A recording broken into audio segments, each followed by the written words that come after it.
If I go bankrupt, can I still travel or will I be stopped at the border? We'll discuss it starting now. This is Debt Free in 30. Here's your host, Doug Hoyes. You've got debt, you think you might need to file a consumer proposal or go bankrupt, but you're worried because you travel for your job or you have a family vacation booked, and you're worried that if you are bankrupt, you might get stopped at the border. Is that a thing? Can you travel while you're bankrupt? That's today's question here on Debt Free in 30. So to discuss it, I'm joined by Ian Martin, a licensed insolvency trustee with Hoyes Michaelis here in Kitchener. Ian, welcome back to the show. Are you ready to talk about travel and bankruptcy? Let's bring it on, Doug. Okay, so first question. Is there anything in the Bankruptcy and Insolvency Act that says you can't travel while you're bankrupt? One word. No. No. Okay, well, that was the easiest answer we've ever had on the show. Ian, thanks for being here. Good night, everyone. But of course, there is a bit more to it. Of course. There's always some nuance. Always some nuance. So why is it that people would think there is a problem with traveling while bankrupt? And I mentioned it in the introduction, but you meet with people, a dozen people a day. Every day. Right here in our Kitchener office. Why is it someone would be traveling while they're bankrupt? What are the most common reasons that you see? Oh, that's a good question. I think there's different scenarios. I mean, in general, it's not about people going on vacation. It's more about Canada being a country of immigrants. There's a lot of people who still have family members in foreign countries. I had an example recently with a woman whose elderly father was very ill. It was very important to her that she knew that she could travel there if he were to be ill to help deal with his affairs. So that was very important for her. But I think more common is work reasons. You mentioned earlier when we were chatting about the idea of like truck drivers going across borders. Just the way of the world today, it's very international, very interconnected. So you can consider people who live and work in Canada where it takes them abroad. But then also we get contacted by people who are living and working abroad, but there's reasons why they're looking at filing bankruptcy in Canada because they have Canadian debt. So you can appreciate that for people in those circumstances, that would be a very, very important consideration. So why would people then think that's a problem? Right. So, and I think in a lot of ways, in general, it comes down to uncertainty and misinformation. As you know, I mean, this is what we do. I think back over the last 10 years, all the thousands of people that have come through these doors. So many people file bankruptcy. There's so much information out there, but it's still a process that is not very well understood. So that's why it's important for trustees to be able to answer all these kinds of questions to give people more certainty about the circumstance. But then there's also like so many different examples. So many questions we get asked. People worried about, because it's a government process, will there be some kind of like red flag at the border? Do you have to go through extra security or scrutiny? The answer is no. Will there be some kind of credit check when I cross the border to the States? Well, no, the answer is no. We've heard stories about collection agencies. Like a collection agency where they're trying to, collect on a debt, most of them making a commission, so it means their paycheck. And let's say I've already spoken with somebody and it's very clear bankruptcy is the right answer for that person. But then the collection agency says, no, don't do that. Don't do that. If you file bankruptcy, you won't be able to travel, to ruin your credit, all these bad things. So now all of a sudden, there's this like little doubt, this little seed of doubt in that person's mind about it being the right process. Yeah, and I think that's exactly why we're doing this show today, because that's probably where the misinformation comes from. A collection agent saying, well, yeah, this is going to affect your ability to travel, so I don't want to deal with my debts because of that, which is obviously backwards. So what about passports? So I've got to renew my passport every 5 years, every 10 years, whatever it is.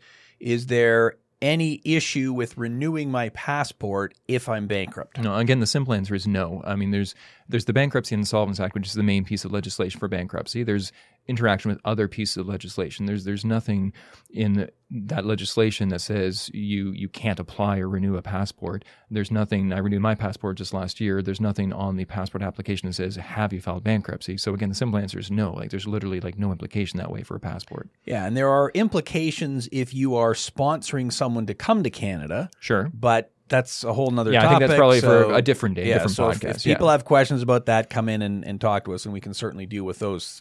So, okay, you mentioned earlier that there are people who have Canadian debts but may be living in another country. So the most common example, and we see it all the time, is, I lived in Canada for a few years. Maybe I went to school here. Maybe I had some debt related to that.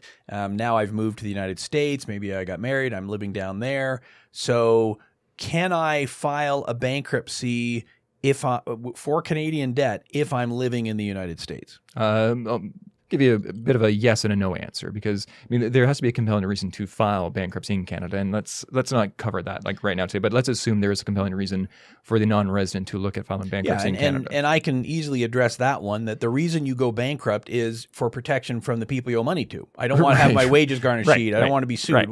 If I'm living in another country, it's highly unlikely that a creditor here is going to be suing you over there. Exactly. And even if they could, well, how do they know where you're working? I mean, so in a lot of cases, there is no compelling reason if you're living in another country. I agree, but every now and then there is. Like if somebody says, let's say the compelling reason is I'm coming back to Canada in a year. Exactly. I'm on a work term there, but I'm coming back here. I want to deal with my debts. Exactly. Some kind of establishment still in Canada that could be at risk if the debts aren't taken care of. So can I file bankruptcy on my Canadian debts if I'm living in the United States? Yes, but with some qualifications. So there are, when we first meet with somebody, we're going through the options, understanding the circumstances. It's called doing the assessment. And that's just gathering the information to give people advice.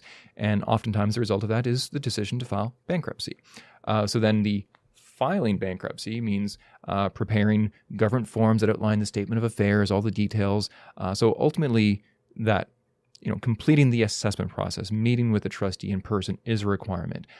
Signing the documents in person is a requirement. The trustee witnessing them in person is a requirement. So there are requirements to, the culmination of the filing process is in person. But there's no reason why we can't get that process started not in person. The way of the world today, we can exchange everything, by email and by phone. So we can have that conversation to determine, like we said a minute ago, is there even a compelling reason to file bankruptcy in Canada? If yes, let's talk it through. Let's talk about how it works. Let's exchange information. Ultimately, it is a service that we're providing to help people. So we want to make it as efficient as possible, both in terms of time and cost. And really that idea of talking on the phone, exchanging documents by email to keep it efficient, that would be for somebody who even lives in Canada. There's a lot of smaller communities in Ontario that just don't have a trustee who travels there on a regular basis. So I do that on a regular basis. Somebody lives 2 hours away, but I'm the closest office for them to meet with. We talk on the phone. We get it queued up so they don't have to travel to see me 2 or 3 times just to file bankruptcy. It's just, it has a risk of being kind of punitive in terms of time and cost. Yeah, we will do whatever you want us to do. So in fact, after we record this, I've got a phone call with a guy who works 3 buildings away from my office in Toronto, but for scheduling reasons, he got called into a meeting yesterday and whatever. So we're going to talk on the phone today. Yeah. He'll probably send me some documents. We'll talk again next week, and then he'll come in to meet. So a lot of the process can be done, like you say, by phone, by fax. I guess we still use fax machines. Well, it's a bit archaic. We have emails now too, and all this other fancy technology. But this is a personal service thing we do, and so not only does the law say you have to meet in person with a licensed insolvency trustee, but we actually want you to do that. We want to be able to sit across the desk from you, and so we can actually see what you're talking about, go through everything. I think it gives us comfort that it is the right choice, and also that we're truly helping you in the right way. Yeah. So, and it's much easier. And I'm a big believer in meeting with someone as opposed to dealing with somebody on the phone who you don't know where they are. And this is a big problem with all the debt consultants and other people we've talked about on this show. So you're going to come in, meet with us in person. So let's say, yep, we meet, we decide the bankruptcy is the thing to do. So back to the question then, can I travel or leave the country while I'm bankrupt? Well, again, the simple answer is yes. The way I look at it is that even though there's no legislation that says you can't travel, there are certain what we call duties or responsibilities to complete the bankruptcy process. And some of those duties require you to be physically present, and some of them do not. So there's practical considerations. I can walk you through some examples. So walk me through some of the duties. Right. So we'll start with the ones where maybe you would not need to be physically present with your trustee. One of the basic requirements is to report to your trustee every month details of your income. The reason for that is that a person's income level determines how long bankruptcy lasts, how much they're required to pay. It's just what I call the fair trade-off. But again, this would be whether you are traveling or even if you live around the corner from the office. You don't have to meet with us every month for that. That would not be very efficient. The vast majority of our clients give us that information electronically by email or by fax. So again, it's about efficiency. Payment-wise, there's very few people pay by cash these days. The vast majority of our clients, they have set up an electronic pre-authorized payment so that they know the date that the payments are going to come out. They know exactly what the dollar amount is so that it's convenient and efficient for everybody. So those are basic requirements of bankruptcy where you don't need to be, in person. Yeah, and the same would apply in a proposal. You're making a payment every month, but in a proposal, you're not sending us your income information. Correct. So it's even easier to not be around. I think, realistically, it's a process to give people a fresh start, but you don't want it to be so cumbersome and time-consuming that it is counterproductive, that people feel like it's too punitive, right? But having said that, there's always a but, right? Mm-hmm. So there are some things that do require you to be in person with a trustee. So this is where sometimes there can be some logistical issues that you need to think through with your trustee. So one common scenario is financial or credit counseling sessions. So that's a requirement to be done in person, not in every case, but sometimes there's what's called a meeting of creditors. Sometimes there's a requirement to go to court for a discharge hearing. That's completion of the process. So not in every case, but sometimes things can come up that would require to be there. So let's take them one at a time then. Sure. So credit counseling. Or BIA insolvency counseling. Yes, there's different words. I'm sorry if I used the wrong word there. Sorry about that. And so the concept is pretty simple. You filed a bankruptcy or a consumer proposal. Right. Yep, we want to make sure you get a fresh start. We want to give you some tools to manage your money better in the future. Correct. So we meet with you 2 times for these credit counseling sessions. Correct. So the first one has to be done when? There's guidelines from the government about the first session being done within the first 60 days after filing, so call it 2 months. The second one within 210 days, so call it 7 months.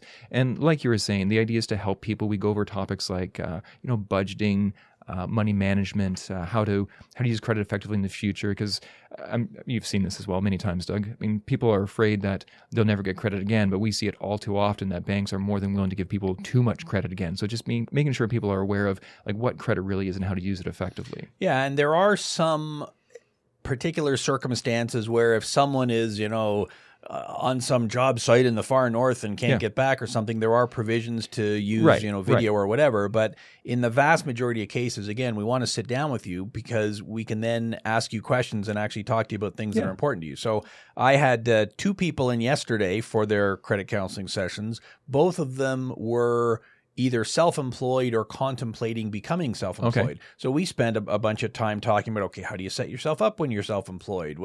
How are you going to pay your taxes? All those kind of practical things. Right. A lot easier to do when someone is sitting in front of you. I agree. Than over the telephone. I think that's the reason, right? Because it is built into the law that it is required to be in person unless there is an exceptional circumstance.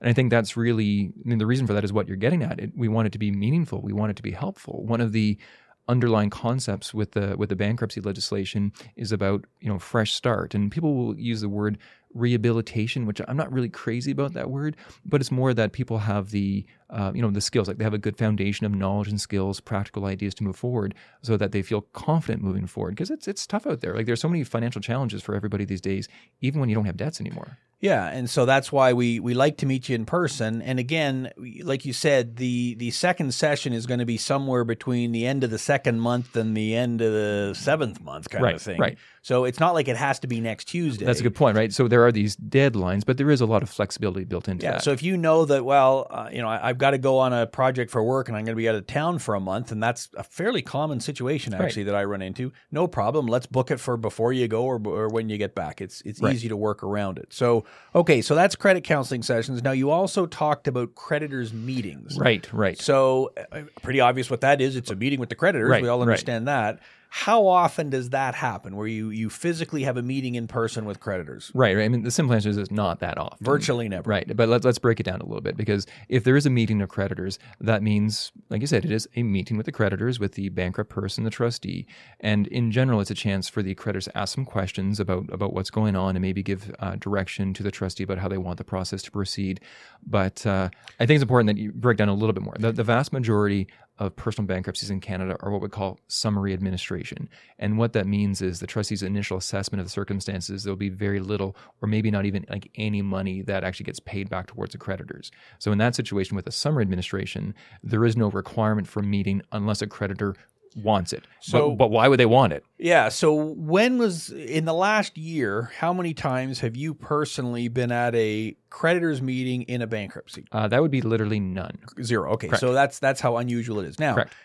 A consumer proposal is a different situation. Right. It is much more common that we have a creditors meeting and a consumer proposal because the creditors, the people you owe money to, get to vote. Right. Do we accept what you've Right. offered? It's more interactive. It's more interactive. So it's a negotiation. It's a deal. So we've offered $300 a month. They come back and ask for $500 a month. We negotiate. They agree to $400 a month. That has to be done at a creditors meeting. Correct. So in the last month, you've had many creditors meetings. Sure. Now, in most cases, the person who owes the money, our client, has already agreed, yep, I knew I was going to have to pay a few extra bucks anyways. They've signed off in advance. Well, like you said, it's a negotiation, right? And so sometimes it means there's some back and forth. It's not like it's automatic in every proposal, but if the creditors want some more information, they might want to, press the issue a little bit. We just talk. We talk it through. And the most common creditor who wants to actually talk at a creditors meeting in a consumer proposal would be? Well, my experience is that it's the Canada Revenue Agency. Like amongst the banks, there's certain trends, but the most common one I have these days is with the Canada Revenue Agency. If I think of my last 50 creditors meetings I've had in a consumer proposal, I would think 50 of them involved CRA. And I'm talking about where there was actually a discussion. And a lot of times CRA will attend by telephone. Right. Because they're coming from their central office, wherever it is. But okay, we want the person who owes the money there, so that, because CRA has these questions like, why are you paying so much in rent? Because that's what it costs. Because that's what it costs. Right. Oh, okay, Yeah. good. Yeah. So in a lot of cases that can be sorted out. So again, these are things that can generally be organized time-wise, but that would be an example of where you want to be. Well, and I guess in the really, country like the whole point of the topic is, about travel. So if the CRA has requested the meeting and they have these kinds of questions, I mean, if we want to negotiate the deal here, obviously you need to be present to be able to provide the feedback, because obviously we spend a lot of time getting to know people, but we don't have all the answers to the questions. Sometimes we need more information from the client, from the debtor to appease the questions from CRA. So in a bankruptcy, a creditors meeting virtually never happens. In a consumer proposal, it's more frequent, particularly if CRA is a major creditor. Sure, but even then, it's not all that common. No, it's not like it's happening every day. And the creditors meeting is scheduled in a consumer proposal for about 3 weeks out. Yeah. So it's not like it's going to happen tomorrow. Correct. You've got plenty There's of advance notice, and if necessary, there is the ability to extend it with the consent of the different parties. So it's not like I don't want to make it sound like it's easy just to keep extending it, but most people are trying to cooperate. They're trying to be reasonable because, in general, with insolvency, with bankruptcies and proposals, underlying everything is that people are losing to some extent. Like the individual doesn't want to be doing that. They'd rather pay their debts. The people who are owed money are losing. So most times there's a fair degree of cooperation trying to work it out. Yeah, and so the dates can be somewhat flexible. Now, the other thing you mentioned, I think you mentioned, maybe you didn't, but it's on my cue cards here. So, and is there a surprise here? Yeah, it's bold, and it's the word examination. I have that down here as well. Okay, you got on your cue cards I too? do. Good. I do. So Sorry. We're on track here. So what is an examination? How often does it happen? Do you have to actually show up for it? What's the process there? So there's a lot of questions there. Let me see if I get this straight here. So an examination under oath, there's different forms, but the most common form is an examination under oath with an appointed person from the government regulator. That sounds very official. So basically, the regulator is the Office of the Superintendent of Bankruptcy, the OSB. It's part of Industry Canada. So it doesn't happen very often, but every now and then a client will get this, they'll have an examination scheduled. And really what it is, it's a series of questions, usually fairly standard questions, that the examiner asks the individual to investigate their affairs and their dealings that led up to filing bankruptcy. And really what the big picture is that they're looking for for somebody who's not able to pay back his or her debts, they're just looking to see, should there be extra conditions put on that person before he or she is discharged from bankruptcy? Yeah, and in my experience, it happens maybe in one case out of 100, maybe one case out of 500, something like that. Well, and I agree. I agree that it's not all that common, but I have seen a bit of an uptick in the trend over the last couple of years. And I've talked to the people who do the examinations, and I think what they're looking for is, relationships in the different numbers. So I've seen, I don't want to pin down a specific number because I don't know exactly, but for the people that I've had, my clients have been called for examination, I see that there's a relatively high level amount of debt and a relatively low level of assets, or maybe there was some kind of transfer or sale of assets short before filing bankruptcy. So it's kind of like some kind of red flag that caused the government to say, we want to look at this a little bit closer. Yeah, so they call you in, they ask you a bunch of questions, and we will tell you in advance, well, here's the questions they're going to be asking. Well, exactly. We want it to go smoothly, right? And so you already know, well, they're going to ask me, when did I find out I was in trouble? What did I do? Sure. How did I try to pay? All that kind of stuff. So And it is a condition to be discharged Right. from bankruptcy in most cases that you actually show up at these meetings. Right. So yeah, bring it back to the topic here, right? So I mean, I've got one particular client who has, nothing in the way of assets, very low income, but for some reason he was pulled randomly for one of these examinations. And the time that the government picked for the examination, he was traveling, right. But it was no big deal. We contacted the government and said, look, could we push it back 2 weeks? He'll be back in town then. They said, yeah, fine. So we just re-coordinated. And that's how it I was going to make that point, that it's not like they consult with you when they assign the date. But my experience is that they are, again, if there's, the idea of cooperation, trying to resolve everything, I don't remember having an issue with trying to reschedule it as long as everybody's being cooperative. And it is you who has to show up at the examination. You can't send your friend to do it. Am I correct on that? Right, exactly. I've never had this personally, but I can envision, if there's a really complex situation with all sorts of, business dealings, maybe somebody would take a lawyer with them, but you need to attend there. I mean, you might have your representative with you, but you need to be there. You need to answer the questions, and that's so that it's meaningful. Yeah. So, and it's, frankly, in the vast majority of cases, it's no big deal anyway. Right, but I think that's where it's important to understand, though, that it's a very small percentage of bankruptcy filings where there is an examination, but it is a requirement. If you do get, whether it's random or whether there's some kind of red flag in your information, if you don't attend for the examination, then you don't get discharged from bankruptcy. Well, so let's talk about discharge then. Sure. So discharge means you're done. Right. I like to say released. Released. Okay, that's what it means. It means you're released from your debt. So the most common example would be a bankruptcy that lasts for 9 months. At the end of 9 months, if you've done everything that we just talked about, you're discharged from bankruptcy, which means your debts are officially wiped out. No one can come after you. You're done. So do you have to be physically in the country on the day of your discharge? In general, the answer is no, but let's break it down. So what you're describing before is what we call an automatic discharge. So we've talked a little bit about some of the basic duties to complete the bankruptcy process. The vast majority are very simple, very straightforward, not a lot of complication. So if you're eligible for an automatic discharge, basically I sign a government form called your discharge certificate saying, everything was done, everything was complete. We update the government, everything is good. No requirement for you to sign anything, no requirement for you to be there in person. However, there are some cases where people are not eligible for an automatic discharge, so we should break that down. And this is a small percentage of the cases. So if somebody does not complete some of these duties, they don't come to their counseling sessions, they don't provide their income verification, they don't attend the examination that was scheduled, I'm not allowed by law to give that person the automatic discharge, so I have to schedule a court date. Some people assume incorrectly that there's a limit on filing bankruptcy. You can only file bankruptcy once, Doug. Well, that's not true. But if you file bankruptcy for a third or more time, then you're not eligible for an automatic discharge. We would have to go to court to get your discharge from bankruptcy. And another scenario that happens from time to time is what we call a high tax debtor. So it's a very specific definition. So if you file bankruptcy and your personal taxes are $200,000 or more, and that number represents 75% or more of your overall debt in your bankruptcy, you're not eligible for an automatic discharge, have to go to court to get your discharge. And the idea there, if you're going to court, it's just another power other than the trustee reviewing the overall situation to decide are the different conditions you need to meet before you can get your bankruptcy done. Sometimes it's a time suspension. Sometimes there's an order to pay back a portion of the debts. It really depends on the circumstances. But again, to reinforce, that is the minority of the cases. Yeah, and in your example of a high tax debtor, what will often happen is you go to your discharge hearing in court and you explain, well, my business went under and this is what happened. And the court says, okay, your bankruptcy's done. But you have to physically be in court because that's the only way you can explain to the bankruptcy judge what happened. Right. And sorry if I didn't make that clear. So if you're not eligible for the automatic and you have to go to court, you need to be there in person to explain, your side of the situation so that the court can consider all the different information and come to a reasonable conclusion on a discharge order. What are the terms that need to be met before your bankruptcy can be done? So I guess the summary then is, yes, you can travel while you're bankrupt, but you should keep your trustee in the loop. Right. So that we know, okay, I've got to go out of town for 2 months because I've got this thing to happen. Okay, well, let's make sure that the payments are set up automatically. We've got your counseling under control. If there's going to be any court stuff, examinations, creditors meetings, let's do that. And I guess the real final point to all this is these are not, bad things. These are good things. We want to meet with you so that we can go through and solve the problems.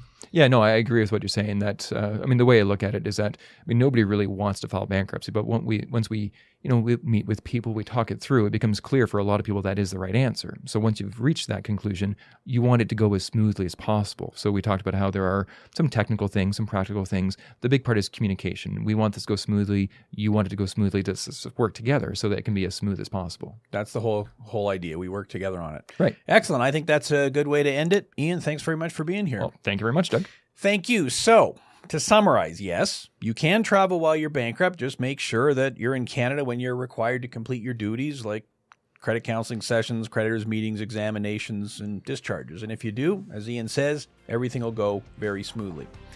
That's our show for today. Thanks for listening and watching. Until next week, I'm Doug Hoyes. That was Debt Free in 30.